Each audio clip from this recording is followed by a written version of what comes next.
What's up, everyone? It's Adam from FWCI. Welcome to the final episode for the year of World Wrestling Straya. We got a huge episode ahead of us. We're going to do the yearly Aussie Wrestler Watch, and we're going to have a look... We're going to do the yearly Aussie Wrestler Watch, and we're going to have a look at the 2021 yearly award winners as well. So let's get into it. This is World Wrestling Straya, episode 51.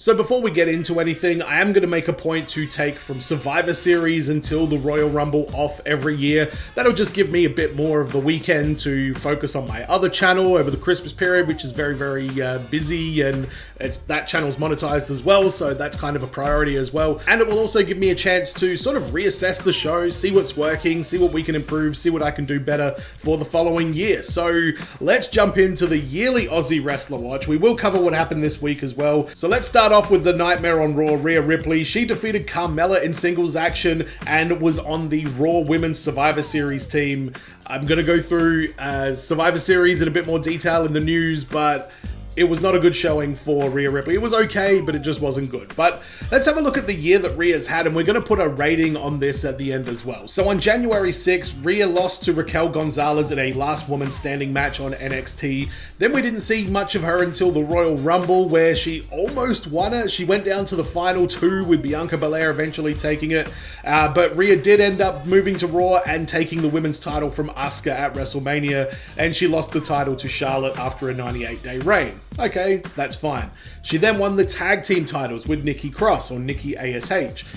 Great to see a belt around her waist, but not a great team, not a good, serious kind of team for Rhea to be a part of, or she shouldn't be a part of a team at all. Rhea should be an absolute monster. And then at the Survivor Series, seeing her get pinned off of a knee to the face by Shayna like that sucked so bad. I don't know why they even bothered including her in that team with the way that they did it. So Rhea Ripley, though, overall, she did have a pretty good year. She's been on TV pretty much every week. She's had a title around her waist basically the entire year, so you got to pay some respect to that. I'm going to give her an 8 out of 10 for how her year has gone. And this is no reflection on Rhea Ripley. This is more just as a fan watching the entertainment value. How entertained have I been by Rhea Ripley over the last 12 months? 8 out of 10. So Jonah had a huge week, debuting in New Japan Pro Wrestling on one end of things and then showing up on Impact Wrestling as well, both times making a statement. This is fantastic to see that Jonah's got his finger in a couple of different pies out there. This guy's very deserving, but let's have a look at the year of Jonah / Bronson Reed. Well, basically the first thing he did of note was won a six-man gauntlet match at NXT TakeOver on WrestleMania weekend. He won in night one, and then he got to face Johnny Gargano on night two, so he's basically had two NXT TakeOver WrestleMania weekend matches, which is pretty good to see.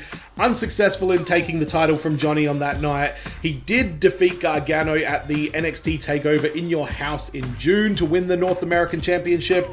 He lost that title to Swerve Scott after a 42-day reign. Then he was released in July, so he won the title in June, lost the title after 42 days and was released before the end of July. So that came as a massive shock. And then obviously debuting in New Japan and Impact in November. So bit of a weird year for Jonah / Bronson Reed. But with that being said, his career in WWE came to such a sudden stop. He was holding titles not long before that. Everything we've pretty much seen from him this year has been pretty good. So I'm giving him a 7 out of 10 for the year. But obviously there's a big gap in the middle there. He started the Jonah Drone podcast as well, which is great to see. But 7 out of 10 for Jonah this year. Hopefully, and I'm sure it will be a much better rating next year. So Toni Storm was added to the Women's Survivor Series match this year. She actually got a couple of eliminations. She had a pretty good little showing. It's surprising, to be honest, considering what an afterthought she has been. So Toni Storm had a big gap of nothing, but again, similar to Bronson Reed, when she was on TV on NXT, she was doing really, really well and was very entertaining, and she was in title matches and she was doing great things. So she challenged for the NXT Women's title at TakeOver Vengeance Day, losing to Io Shirai and Mercedes Martinez. Then on the 10th of March, she challenged Io for the title again on NXT in a really great match, but unsuccessful in winning. She lost to Zoe Stark on the pre-show of NXT Stand and Deliver, and then that was supposed to lead to a feud with Zoe Stark, but it got completely cut short because rumors of her going up to the main roster started coming through, and then we just never saw her on NXT again. I think the last thing she did on there was a backstage segment saying, "Grr, Zoe Stark, I'm gonna get you one day." So on July 23rd, she defeated Zelina Vega in her SmackDown debut. That was basically it. That happened for like months. She then lost to Zelina in the Queen's Crown opening round match, which was a very bizarre tournament. And then at Survivor Series, she had a little bit of a resurgence, getting the 2 pinfalls in the Survivor Series match as she pinned Carmella and Zelina Vega. So bit of a weird year, a very inconsistent year for Toni Storm. I'm going to give her a 5 out of 10 because she had a few good matches in there, but for most of the year, she just hasn't been on TV at all. And her promos on the main roster have really left a lot to be desired. So I think there's a bit more work to do with getting Toni Storm comfortable on the main roster. So Indi Hartwell and Persia Pirotta, I'm just going to put these guys in together because Persia's really only just showed up in the last, month or so. But this week on NXT, Indi decided to leave and go with Dexter Lumis, who was going to get medical attention after an attack earlier in the night. Persia said, "Don't worry about it. I've got our tag team match taken care of." And she did. She beat the hell out of both of her opponents. So great showing by Persia Pirotta on NXT. I really enjoyed watching the absolute destruction of her opponents. But going back to the start of the year, Indi won in the first ever women's match on 205 Live, defeating Cora Jade and Gigi Dolan in the Dusty Rhodes Women's Tag Team Classic with Candice LeRae as her partner. They would then challenge the NXT Women's Tag Team Champions, Shotzi Blackheart and Ember Moon at NXT TakeOver Stand and Deliver in a losing effort, but on the 4th of May, Indi and Candice won the titles from Ember and Shotzi on an episode of NXT in a Street Fight, which was a fantastic storyline building up to that match. I really enjoyed that whole story and that whole feud. They then lost the titles to Io Shirai and Zoe Stark after a 63-day reign.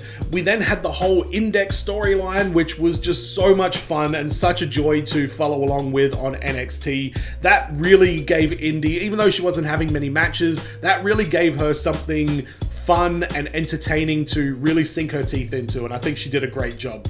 Then with Persia Pirotta joining NXT, they competed for the women's tag team titles in a 3-way ladder match at Halloween Havoc.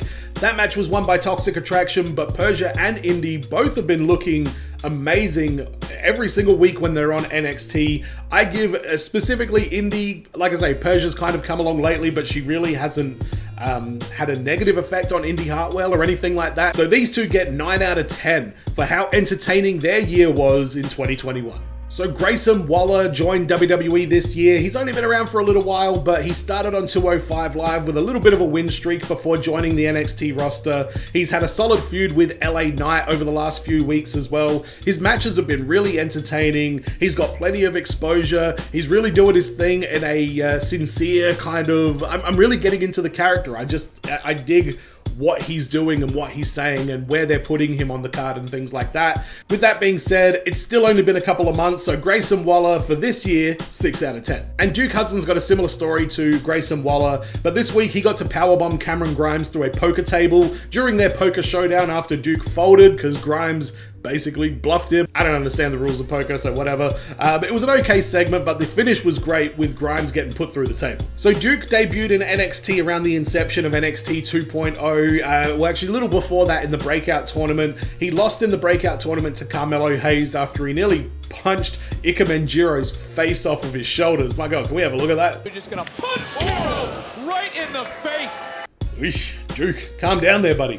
And he's been having an entertaining feud with Cameron Grimes as well. So similar to Grayson Waller, it's hard to give it a really high rating, but I'll give Duke a 5 out of 10. I think he's got a lot of room to grow in 2022, and he's definitely off to a great start. Xyon Quinn debuted in August on NXT. He's just basically been having squash matches, but he did have a bit of an interaction with Elektra Lopez and Legado del Fantasma recently, which looks like it's going to lead to a bit more of a serious feud. There was some very odd segments in recent months with Robert Stone and Xyon Quinn singing and dancing. Don't really know what to make of that. His year's been pretty good so far, but again, he's got a lot of learning to do and a lot of repetition to get in and a lot of growing as well. So I'm keen to watch what Xyon Quinn does. For 2021 though, 4 out of 10. Jess and Cass, the Inspiration, what a year for them. They defeated the Undead Bridesmaids on Impact this week, and they defended against Decay at Turning Point as well. So they're doing great over on Impact. They started the year as singles wrestlers with Peyton Royce on Raw, Billie Kay on SmackDown. They had a really entertaining spot in the Royal Rumble that I really enjoyed. I really sincerely got a kick out of that, and it's a big reminder of why they shouldn't have broken them up in the first place. But Billie Kay was doing the resume gimmick. Peyton was sniffing the title picture. She had a really good match with Asuka. Great promo on Raw Talk as well. Then it just kind of fell away and went to nothing, and the next thing we knew, they were being released around April. But they debuted in Impact Wrestling in October and won the Knockouts tag titles in their debut against Decay. So given the fact we've really only seen them in about 4 matches this year in total, half of those have been over the last couple of weeks in Impact, I'm giving them a 6 out of 10, even though I love the Inspiration and I loved the Iconics. They just haven't done enough this year. They did start the Off Her Chops podcast, which is a great listen as well, but 6 out of 10 for the Inspiration this year. Definitely expecting that one to go up for 2022. Buddy Matthews was defeated by Okada in his New Japan debut last week. He returned to WWE out of nowhere in March to rejoin Rollins. That was the first we even saw of him in 2021. Rollins rejected him. He had a match against Cesaro and lost, and then he lost in the Andre Battle Royal, and then that was it for Buddy Murphy, now known as Buddy Matthews, and he has signed with New Japan Pro Wrestling. So great to see that his career is definitely in a better place now, but really not a great deal to critique there, 4 out of 10. And speaking of things where there's not a great deal to critique, Shane Haste, or Shane Thorne, or Slapjack as he was known in WWE, released by WWE very recently. He appeared in the Andre Battle Royal as Slapjack. That's all he did on TV. Obviously, he didn't win. He was released in November. 1 out of 10. I mean, what can we really say? The guy wasn't even on TV and didn't really get anything done. No fault of his own. Obviously, we know what a shit show WWE can be sometimes. But again, with him, Jonah, and Mikey Nichols all out in the wild now, who knows what we're going to see moving forward. So Tenille Dashwood's on Impact Wrestling. She's been doing the social media influencer gimmick with her friend Caleb with a K. It's okay. It's not the best. I don't know what the solution is for Tenille Dashwood, what character's really going to put her over the top, but she won a 6-woman match to earn a Knockouts title match at the Rebellion pay-per-view against Deonna Purrazzo. Unsuccessful, but she's been on Impact, she's been around.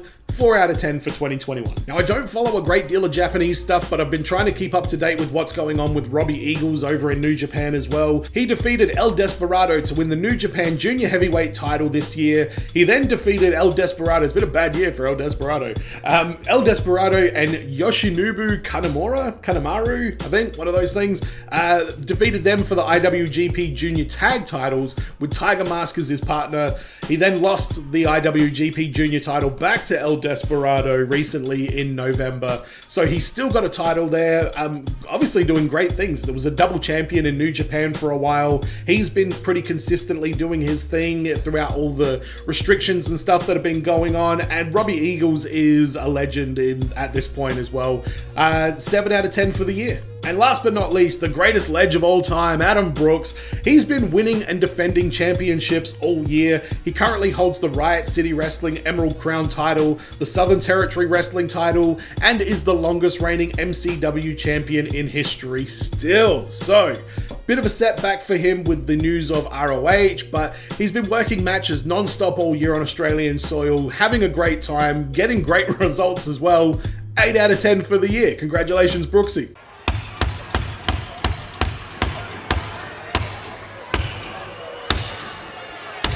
Thank you, Bad News Barrett. Yeah, a little bit of news. Obviously, there's been more WWE releases. I mean, it's just getting ridiculous at this point. Shane Thorne was in the last group of releases. It's just a very bizarre time. What WWE is doing, and more about this later on in the show anyway, but what WWE is doing is starting to become quite peculiar. Hard to answer why all of this is happening unless the answer is They're just trying to put the company up for sale, and this is them just trimming fat, trimming fat, trimming fat, trimming fat. However, with that being said, it's going to be interesting to see how they conduct the Women's Royal Rumble this year, because they're going to need every single female that is under contract in that match on a pay-per-view, which is probably not ideal. Or they just pay a bunch of people to come in and do a one spot with money that they should be paying their regular talent with. So either way, it's probably going to be a pretty interesting Royal Rumble event this year. We're going to get Adam Page versus Bryan Danielson for the AEW Championship. Page won the title from Kenny Omega at the Full Gear pay-per-view last week. Danielson won the tournament to get a championship match as well, so that seems to be the next big feud that we're going to get on AEW. AEW's been doing fantastic recently as well. They need to get more Aussies on the roster so I can cover the show more thoroughly, because it's such I'm trying to split myself between covering what the Aussies do and then covering the wrestling show that I really want to actually cover. We'll take those. Thank you very much. Possession of stolen Nazi loot is a crime. You're under arrest, father of the bride. This is outrageous. But let's have a look at this year's Survivor Series pay-per-view that was on earlier today. The pre-show, Shinsuke Nakamura defeated Damian Priest with Rick Boogs at ringside. It was a decent little match. I don't know, these matches are so pointless. It's just like, hey, who wins, Raw or SmackDown? Oh, Raw did. Great. Oh, SmackDown did. All right, great as well. It really doesn't mean much. On the main show, Becky Lynch defeated Charlotte from holding the ropes. I don't know if we're all being worked, and this whole Becky Lynch-Charlotte feud and all the unprofessionalism and Charlotte walking out backstage reports and things like that are legit. But it did look like Becky Lynch took a while to grab onto the ropes, and it looked like she pinned Charlotte a lot more legitimately than I think maybe they wanted it to look at the end, so I don't know, keep an eye on that one. Vince McMahon arrives to the arena with Cleopatra's Egg from the movie Red Notice, starring The Rock, Gal Gadot, Ryan Reynolds. Spoiler for the end of that, it's not a great deal spoiler, but basically the eggs are Nazi loot. And that's a felony to be in possession of that, so I don't know if Vince McMahon watched the end of that movie or not, but yeah, a bit of a weird segment with that, and yeah, memes and all that kind of shit coming, don't you worry. Team Raw versus Team SmackDown was won by Team Raw on the men's side. On the Raw eliminations, Owens just walked out, let himself get counted out. Balor got pinned by a brogue kick. Drew McIntyre and Bobby Lashley both got counted out. Austin Theory was pinned by the Swanton Bomb, and on the SmackDown side, Lashley counted out, Corbin got pinned with a coup de grace, Sheamus was pinned dirty by Austin Theory, and Jeff Hardy stomped by Seth Rollins. Seth Rollins was the sole survivor, Team Raw with the win. Fun match, I really enjoyed it coming down to Jeff Hardy. I think he's been so underused for so long. They still treat Jeff Hardy like he is just half of a tag team. Like, he is an absolute main event star. Like, hopefully this leads to something with Jeff Hardy, because he definitely deserves it, but the match was okay. Nothing in it really jumped out at me, though. There was a 25-man battle royal to celebrate the 25th anniversary of The Rock. This was just slathered with Pizza Hut promo. It was really, really bad. This looked like such a cash grab. They had R-Truth offering pizza to Omos and Otis in the... Omos and Otis should be a tag team. Omos and Otis in the ring, and after the match, it was the Street Profits like grabbing the pizza. It was just a very kind of like, oh my god, what the fuck is even going on here? The match was won by Omos in the end, much to AJ Styles' delight. Not a great match at all. RK Bro defeated the Usos. Sick finish with the RKO from Randy Orton. I would have rather the Usos win, to be honest. I always like to feel that a tag team that's well oiled are much better than two guys that just kind of get thrown together in any circumstance. But Randy Orton's in this match. That's a pretty big deal to have somebody like Randy Orton in a match. So what do you do? We've got to look at Xia Li coming to SmackDown and do something with this, and yeah, very keen to see the hero and the protector, Xia Li, coming to SmackDown soon. In the Women's Survivor Series Tag Team match, yeah, let's get into this one. Team Raw with the win as well. Carmella was pinned by Toni Storm, Zelina Vega pinned by Toni Storm, Liv Morgan pinned by Sasha Banks, Rhea Ripley pinned by Shayna Baszler. I like Shayna, but we'll talk about that in a sec. Meanwhile, on the SmackDown side, Toni Storm was pinned by Liv Morgan. Shotzi, Natalya, Sasha, all eliminated by Bianca. Sasha got counted out, I believe, which was a weird thing, showing the descent with Team SmackDown, so I don't really know what to make of any of that. Bianca Belair ended up being the sole survivor. Well deserved, but Rhea Ripley got jobbed out of this pretty friggin' bad. It should have come down to Rhea Ripley as the sole survivor as well. There's really no need for her to get eliminated in that match. You don't have to have everybody be eliminated. Rhea should have been protected. And in the main event, Roman Reigns defeated Big E. A little bit tired by the end of this show. Great match. They gave Big E all the babyface spots that you could possibly want, and Big E looked fantastic, but to no surprise, Big E's looked awesome for a long time.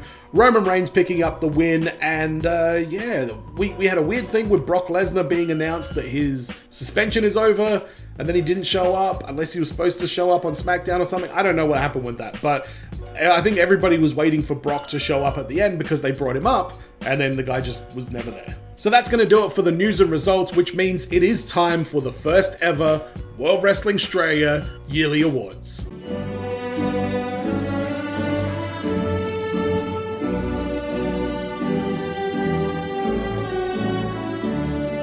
So every week on my show, I give some little cheesy award to somebody that did something throughout the week. We've got Better Than Baron Corbin, You Gotta Be Joking Me, You Beauty, and then we got the Jonah Twitter check-in, which is just me checking in with Jonah. So let's start with the 2021 Better Than Baron Corbin Award. This year I'm giving it to Darby Allin over on AEW. This guy's been having match after match that are just killing it. His feud with MJF has been great. The whole thing with his father, Sting, and yes, Sting is his father. Mark my words, I've been saying that literally since episode 1 of this show. Sting is Darby Allin's father. I'll die on this hill. That whole storyline's been really good. He's been consistent. He's been doing the right thing. There hasn't been any, reports of this or that, or him getting on Twitter and saying that, he has been such a good employee and such a good wrestler and such a good, personality that the people have really got behind. So Darby Allin, even though, in all honesty, Baron Corbin doing the Happy Corbin thing for a few months there was just unbelievably fun, Darby Allin has had an absolutely stellar year, and he's this year's Better Than Baron Corbin. Well, Nakamura has swiped the crown again. Setting Corbin.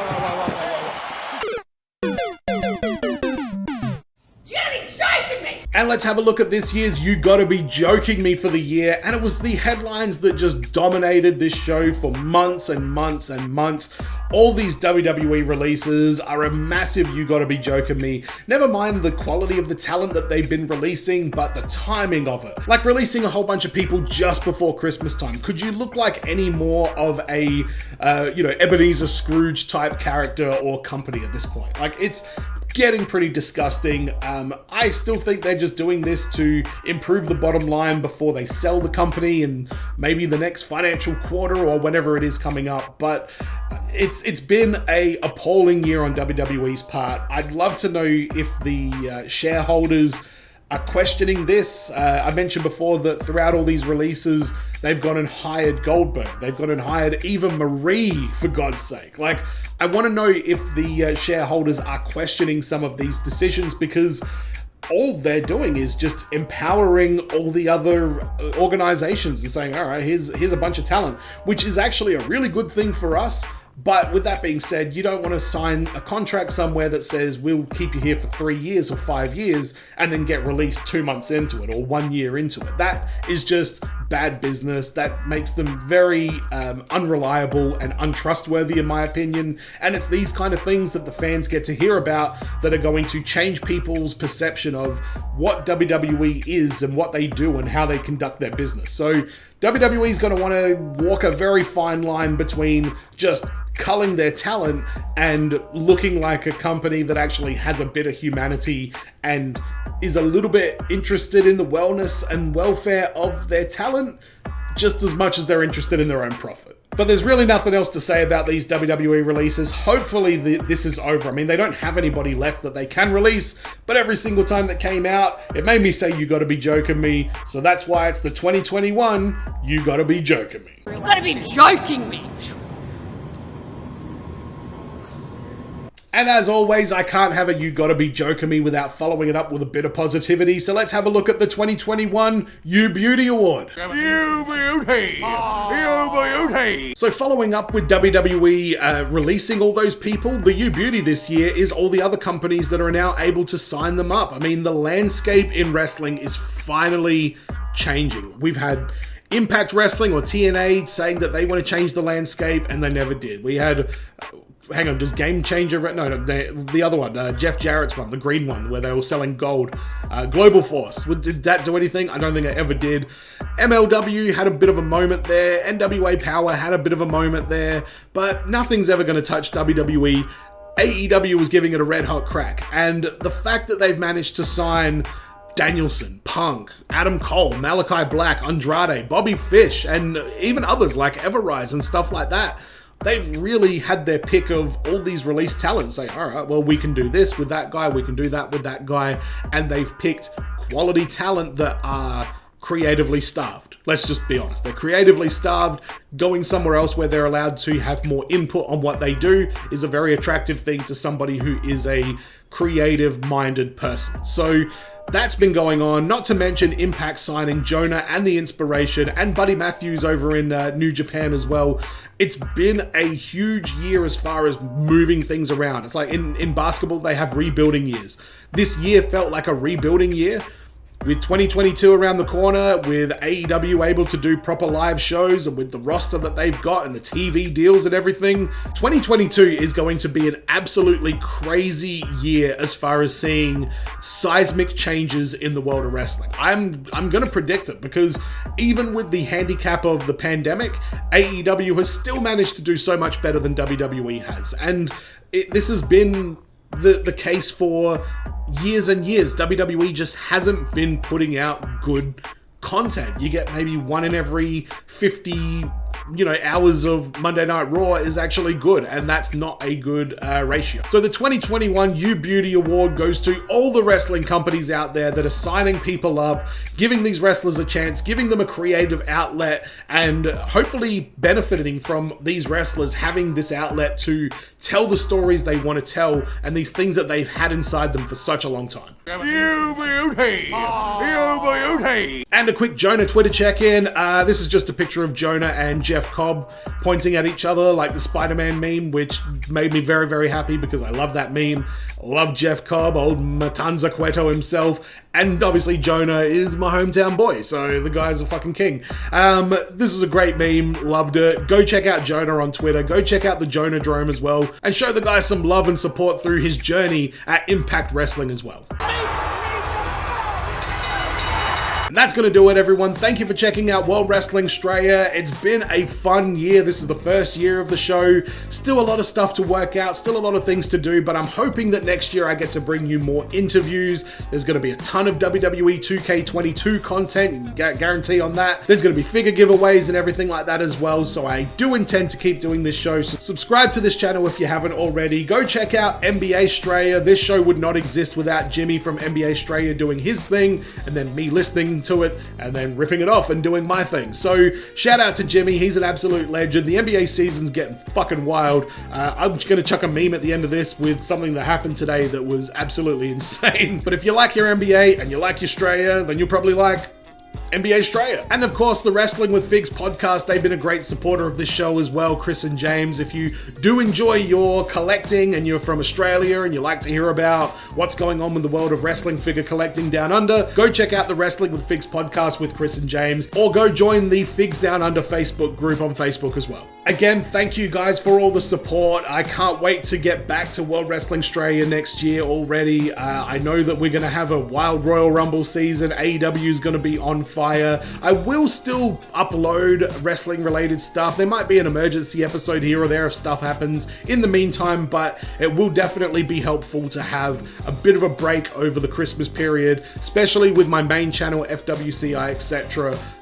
Growing so much as well and getting paid for it. So I really want to make sure that I capitalize on that at the busy times of year and get some money so I can invest in the channel and bring more things to World Wrestling Straya, more interviews and everything like that. But thanks again, everyone, and as always, be well, stay safe, look after your friends, see you in the next video. Peace. We may take everyone in this arena to get these two guys a Cena! Pandemonium! You're right, I think that's the entire WWE locker room out there trying to hold these guys apart. Hold on. Uh-oh.